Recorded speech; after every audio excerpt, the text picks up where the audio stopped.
Brazilians party. I have a runaway groom. Do I have some tips for you? This is the worst thing. We're gonna be just eating off serviettes. Hello friends, and welcome back to my channel. If you're new here, my name is Laura and I've recently got married.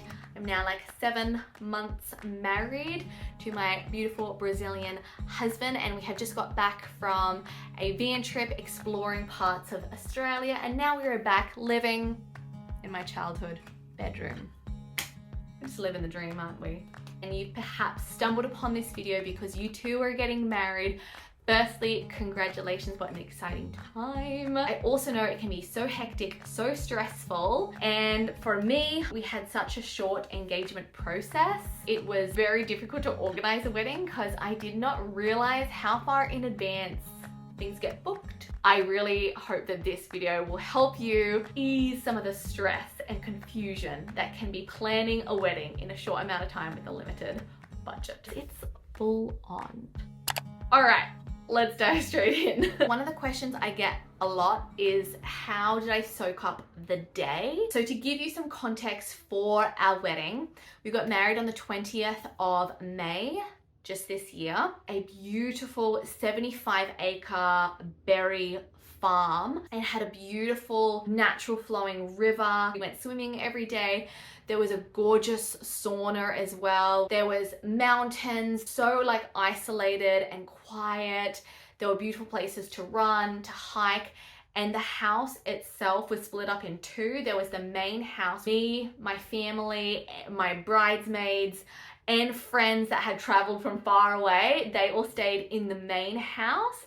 And then there was also a converted old shed, which was actually really cool and modern inside. And my husband and his mom and his friends all stayed in the different rooms. So we actually had the property for a full week. It meant that number one, we could just soak up time with family and friends and not be rushed. It meant that I could have really great conversations with everyone prior to actually the wedding day. And it meant come the wedding day, I was able to really soak up a really sweet time with my husband. Everyone was so relaxed come the day. Everyone was already feeling so peaceful. You know, my mum and my sisters are watching wedding movies each night. We're doing face masks. There's a nice hot tub.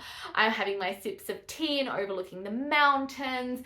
It was a beautiful place to switch off and mentally reset and prepare for marriage. And that sort of leads me into my first tip, is before you start planning, booking, buying anything, is work out the feeling that you want to have for your wedding day. I wanted it to feel like a family sit down dinner. You know, when you invite a whole lot of friends over and you just have an amazing dinner party? That's what I wanted. I didn't want anyone on the property that I didn't know. I didn't want caterers. I didn't want hired help. I didn't want a party planner around. Didn't want to not know who the photographer was.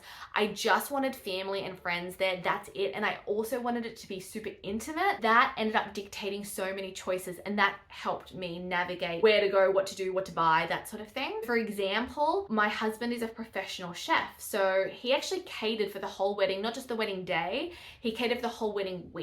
Could have been stressful, and I think it was maybe a little bit stressful at one point for him, but for the most part it was so fun because it meant on the wedding day we've got friends, we've got family, people are chopping onions, people are cooking the bread, people are stirring the rice, everyone's laughing, having fun in the kitchen. We're all bonding, and it meant my side of the family and his side of the family could really bond and get to know each other and all share and come together and really unite as one. What was the best moment of the day? We decided to write our own wedding vows, and that was so special. That was like for sure the highlight. And if you haven't seen our wedding video, go watch that up here somewhere and you get some of the vows. Our vows were like 10 minutes long. They were so long, but there's just snippets in the video which you can watch.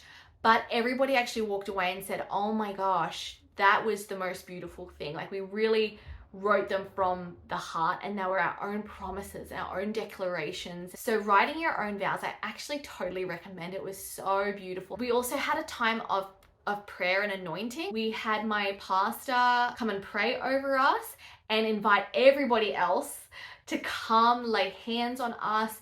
We had a friend sing a beautiful worship song, and it was just an open time for prayer. So anyone who wanted to could pray over us, and my pastor anointed us with oil, and it was just really special. It's another tip I would recommend is don't necessarily do things because they're what's done or that's what's traditional. Make your wedding your own. If you don't like part of a wedding, or if you don't like a certain thing that's done, like, don't do it. Make your wedding your own. But I think the most special moment was actually when I started walking down the aisle. This crazy wind picked up. It was insane. Like, I walked out and I had no idea. I thought, oh my gosh, these poor guests have been in this like crazy wind waiting for me to walk down the aisle. I sort of felt a bit bad. But I found out later that the whole day was just blue skies, calm. It was beautiful, so peaceful. And as soon as I left the house, the wind picked up and it just came out of nowhere. And so many people afterwards were like, that was like crazy what happened. Like, something was happening. I felt that. And then as I got down to meet my husband, the wind settled down for the rest of the ceremony. There were 2 eagles that were like soaring above us. It felt like God's presence was really there. Okay, so how did I save money? Do I have some tips for you? Let me tell you, I did not realize how expensive weddings were. Like, seriously, it's like a bit of a joke. However, I saved us so much money. We tallied up everything and it was roughly like a $50,000 wedding we had, and we did it for a little over $10,000. Oh, and let me just preface as well, it's great if your wedding is beautiful and it's your Pinterest dreams come true. But honestly, at the end of the day, if you walk away married to your husband, it's a successful day. That's all that matters. Whether you have a lot of money or not at all, it truly doesn't matter what your table setting looks like. It's really a day about your love and celebrating that. With that being said, okay, the first big chunk of money we saved was in the location. Really, the going rate for wedding venues at the moment are like $25,000. And then you tack on top of that, if you want to have a bridal suite to get ready in, alcohol, if you want to have your own cake and cut it, all those things are like additional crazy costs. So instead of hiring a venue, we actually just booked an Airbnb. We found one that we liked that was everything that we dreamed of. Because it was so much cheaper than a wedding venue, it gave us more money in our budget to stay there for a week long. Another things we were looking at is getting married on the beach. You just have to pay for like a council license to do that. Getting married in national parks, outdoors, anything like that can be done so cheaply. Second thing we did with saving money was flowers. My mum went to the flower market, bought a whole bunch of flowers, brought them back, and then all my bridesmaids got together and we had a really fun night making our own bouquets. And we just turned that experience into a really fun time. Would have saved us a couple $1,000s. Next thing was my dress. So I actually bought my dress secondhand. That was a miracle story in and of itself. I went to a bunch of different designers and tried on their dresses, and their dresses were like $4,000-$5,000. I really enjoyed the experience and I'm really glad I did it, but it got me really blue because I thought, I'm not gonna be able to afford this, especially when I tried on this one dress and I was like, I want this dress. I wanted something classic, classy, and a little retro looking, and I was like, this is the worst thing. I have found the perfect wedding dress and I can't get it. I was very prayerful and I was like, God, I want a dress just like this, just like this. It fit me so well. I loved it so much. This is the type of dress I want. This dress, it was like a new release. So not many brides had even had this dress already. I didn't think I could find it secondhand, but you know what happened? There was one girl who had already bought the dress, already had it for her wedding, ready to sell it. She was the same height and measurements as me, and she was living like an hour away from me. And I was like, Lord, thank you. And so she ended up actually driving to me, dropping the dress off, giving me the veil for free. It was like such a miracle, and the dress was in like perfect condition. You could not even tell it had been worn already. So that's how I ended up getting the dress of my dreams for like less than half the price. If you're on a budget, get a second-hand wedding dress. Another miracle was actually a very beautiful wedding rings by an Australian designer, Natalie.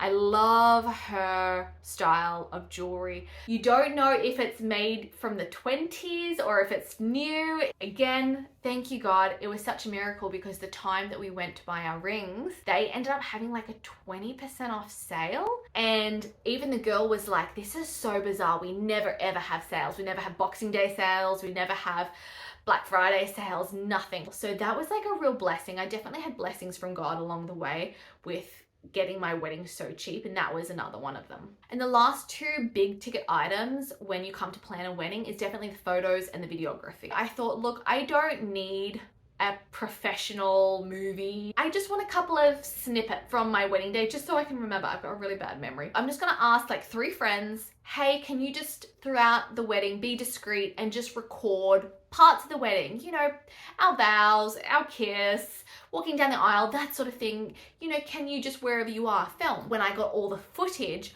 I just edited it myself. I literally edited my wedding video, as you saw, on like iMovie, and that saved us like 10 grand or so.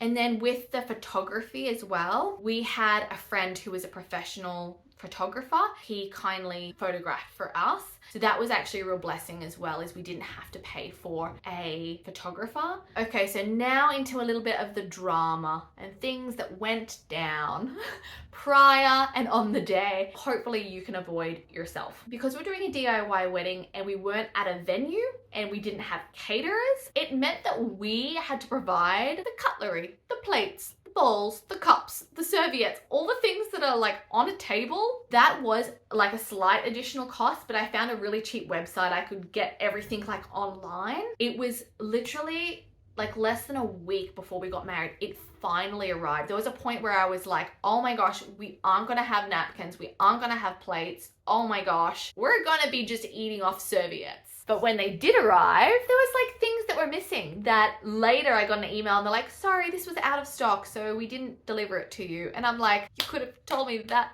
earlier. One of the things that didn't arrive was my robe. And it's such a trivial thing, I know, but I really wanted to have just a nice robe to get ready in, to do my makeup in, to do my hair in. And so I end up ordering one from another place and getting it express delivered. But by the time it still got delivered, we were already on the property. We were already into our wedding week by the time it arrived. So then we had to get somebody to go back to our house to pick it up, to then drop it off at the property. And I'm actually so thankful because I still have that wedding robe today and I still wear it most days when I wake up, and it just fills me with such joy. If you're ordering things online, order them like way in advance if you can. Did we have any moments of doubt or fear? I'd say yes, because it was the day before we got married. My husband decided to go for a run. Hours passed, the sun was setting, and he was still out. My husband has come from a very broken family with lots of divorce. Leading up to our marriage, he, was really having to mentally prepare. And so I sort of knew that was going on in the background for him. And so when he went for a run the day before and didn't come back, you hear of runaway brides. I have a runaway groom. And I literally was like, he's freaking out. I think he was gone for like 5 hours. He comes back and I was like, hey, how are you? Are you okay? We good? Feeling confident about tomorrow? And he's like, no, I feel really good. Like, just went for a nice long run and so much peace, and I feel like I'm ready. I'm really ready. And it was like the complete opposite. He had such a good experience. Okay, so lastly, wedding regrets. I would say one of my regrets is that we didn't get a photo with everyone. Ask the photographer, hey, make sure that you get like a group shot of everyone. And I think he just forgot. And so we don't have like one photo with all our friends and all our family. And that makes me a little bummed because I didn't get individual photos with everyone. And I think the last thing was that because we had such a wedding in such a short amount of time, it wasn't enough time for family and friends of my husband's to come over from Brazil. It's very expensive, it's very far away. Like, we totally understood that nobody could come, but that was also just really sad, was not having part of his family there. Hopefully we will go to Brazil and we will do a wedding part 2, which would be really fun. And honestly, if we do that, it's gonna be a party, like Brazilians party. That was pretty much it. I feel like the sun has like come and gone in the time that I filmed this. It's been so long, but I hope you stuck through with the video, and I hope you've walked away with some tips, recommendations if you're planning your own wedding. Yeah, I hope this has been really helpful. And yeah, thank you so much for the love, the support, following me along this journey as my husband and I really don't know where we're gonna live, where we're gonna go, what we're gonna do, how we're gonna make money, all that sort of fun stuff. And you guys get to follow along for the journey. See you in my next video. Goodbye.